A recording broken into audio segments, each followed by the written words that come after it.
Scoob, do you realize where we are? What an iconic voice. And I know you did not want to mess it up. What were you nervous about messing up? Because you nail it. What? Oh, get out of town. Come on, you know you do.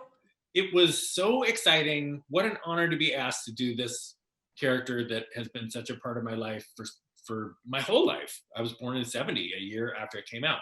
So such an honor, but so quickly after you're asked, the stress sets in because God, these people who have done the voice of Shaggy, Casey Kasem, the icon, and Matthew Lillard doing such an amazing job. It was nerve-wracking. Well, isn't there a part of you too that thinks basically it's a guy going through puberty? I mean, the voice is up and down. I mean, at the end of the day. No.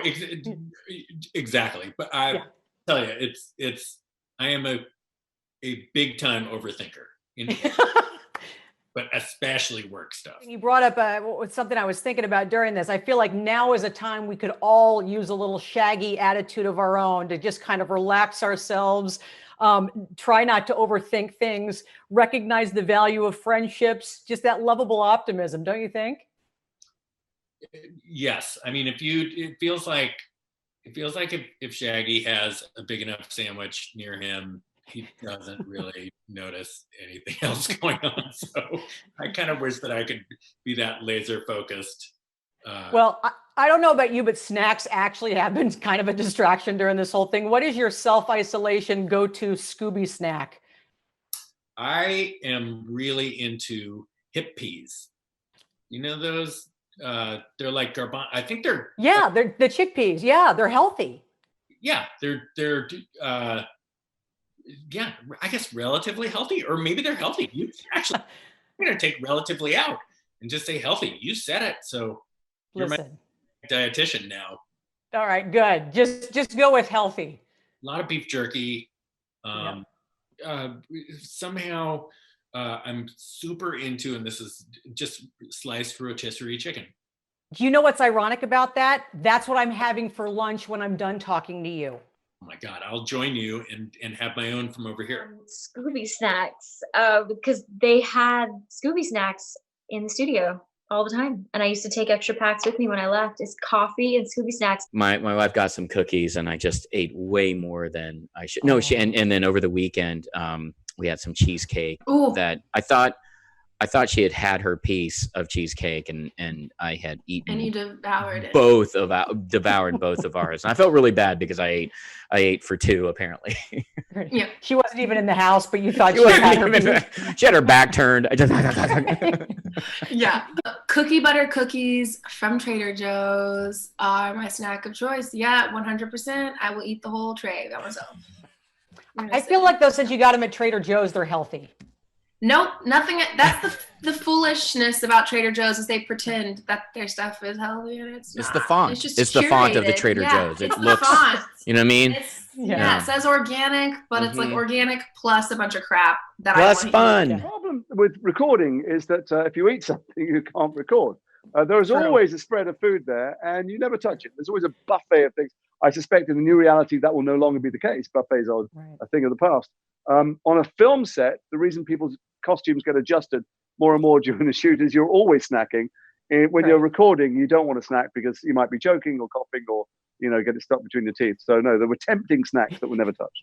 That's actually a good point. It's like, why does Dick Dastardly sound like he's always eating a salami sandwich? Yeah. I guess no, it couldn't be done. I don't know if there is a villain with a better name than Dick Dastardly. No, he is both of those things. Yeah, that's absolutely true. I mean, people who play antagonists like myself are always trying to avoid the cliche, and we're trying to create subtle, nuanced, complicated characters who are, emotionally motivated. And then every now and again, or once in a blue moon, something comes wrong. Or this guy, who is literally the original mustache twirling villain, and you're just let off the leash to go absolutely bats. And the only job is to try and make the director laugh. And when you made him laugh, you knew that you had scored, and that was the take that should be used, but can't be used because he just laughed. Is there any part of his outfit you could pull off now? You're right about the mustache and the sideburns. He's got this trench coat. First of all, I love a mustache. I've only had a mustache. I had a glorious mustache in Paul Greengrass's Green Zone, a big kind of handlebar thing. But I've never had one with waxed, and you could do that with But what I loved about him, in the original cartoons, he was a very kind of weedy, skinny, hunched, kind of pathetic, wheezing figure. And because you need to be scared of him and need to create some peril in this, he's got a big, bulky upper body. So I'd have to do one of those Marvel workouts for a year, or else just be given a jacket with a lot of padding in it. And who are you more excited to see this, your beautiful daughter or your fantastic dog? That's a good question. Oh, I think my daughter. Yeah. I mean, she's a movie fanatic now. We only let her watch movies every 2 days. So Friday is going to be a big deal because we're all going to watch it together with the rest of my family everywhere else. So I know she's young, but will she put two and two together and understand that you're Daphne? Yeah, she'll hear my voice. She gets it. It's weird. It's weird. Her mind works, so much better than mine. I don't think I can't compute a lot of things she can compute. So how is it possible that your dog has more Instagram followers than most of my friends? Oh God, I've been so relaxed on that. I haven't posted anything because I don't know. It's funny. I don't know why I decided to do that a while ago. It was like a trend, and now I'm just falling short on that. I tag him a lot. I guess that's it. Yeah. Well, I'm a big dog lover, so he's wonderful. Does he share any personality traits with Scooby?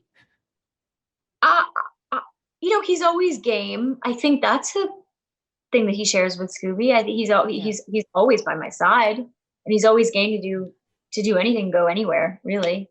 Yeah. And he loves to eat. Your entrance song, basically, with Blue Falcon is the same exact song the Phoenix Suns use during an NBA game. Just FYI. Oh, cool. And it got me thinking, what would your entrance song be? It would be something like, I don't know, probably like a Tupac moment. Yeah. So yeah, probably Tupac. I'm not sure what song yet. Maybe Hail Mary. I'm not sure. Just throwing it out there. How about you, Ken? Who let the dogs out? I think just Dynamite is coming in. I like everything on the nose. Oh, you had that I don't ready. want the viewer to think. I don't want them to think conceptual. Just who let that dog out? I want to know. Hashtag Scoob. Available to be Hashtag on demand Scoob. Friday. Yeah. Hashtag Scoob. Scoob let that dog out. Okay, last thing. They sent us this. Yes. Love it. And it reminds me how cool the Mystery Machine is. What is the coolest vehicle you've ever owned? Oh my God. I'm going to sound like such an a-hole. My Tesla. I would drive Toyotas. I love my Toyotas. I love them.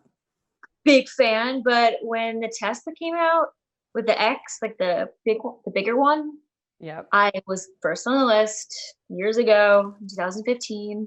Nice. And it's very old now, according to Tesla. But no, it is the coolest thing ever. You'd never have to put gas in it. You know what? I was in a movie called MacGruber, and I bought the Miata with the other two people who we did the movie with. So we this Miata. So I am the current owner of this of a Miata. But you know what's funny? Since I started, after I was hired to do Shaggy, all over the place, I saw a van like that in New Orleans. I saw one in New Zealand. I guess they're all news. The Juicy vans, they rent them out. And I think they started in New Zealand where those camper vans that you can rent, it is all the rage. Yeah, but it was crazy. I'm not talking about a toy version of it. I'm talking about an actual life-size road trippable. So it was it was kind of fun to see those all over the place. It really showed you, oh, that's right. This is everyone knows Scooby-Doo. Well, we had a convertible Saab until we had our first baby, and when my wife was pregnant, she said she'd been pregnant no time at all. She went, "You love this car, don't you?" And she went, I said, "Yeah." She went, "It has to go." So that's the one that always brings tears to my eyes. How old is that baby now? She's 18. I've had sensible cars ever. I've had people movers, and I've had, we just have sense. Now we've got a Prius or a Pius, as we like to think of it. At the end of the day, this is an origin story, and it's kind of fun to see how Shaggy met Scoob and all of your characters, really. Who would play you in your origin story? I want The Rock to play me. Mark Wahlberg. I mean, I think we're the similar easy. type. I think we look Yeah. exactly alike. We're the same body type. Not as fit. He's not as a fitness nut as I am. He only gets up maybe at 4:30. I mean, you're clearly more dedicated. Yeah, I get up at 3 a.m. to eat donuts. I think it's pretty obvious choice that Mark Wahlberg play Ken Jeong in the Mr. Chow biopic. I'm going to say Tessa Thompson, my homegirl. She's badass. Because yeah, she's we great. just look like the same person, apparently. So, right? That's a good Do way. you get confused for her? Do people confuse We you laugh guys? that we get confused for each other all the time, and like people will give us compliments, and we're just like, I know you're talking about the other person, but thank you very much. I'll take that. I'm playing me. You could do anything now. Didn't you see the Martin Scorsese film? I'm playing me Yeah. at every age, always. All I'm right, The never older Irishman. than this. Although The Englishman, starring Jason Isaacs as himself all the way through. I can do accents. Oh, that's fine. I can be Irish. I can be anything.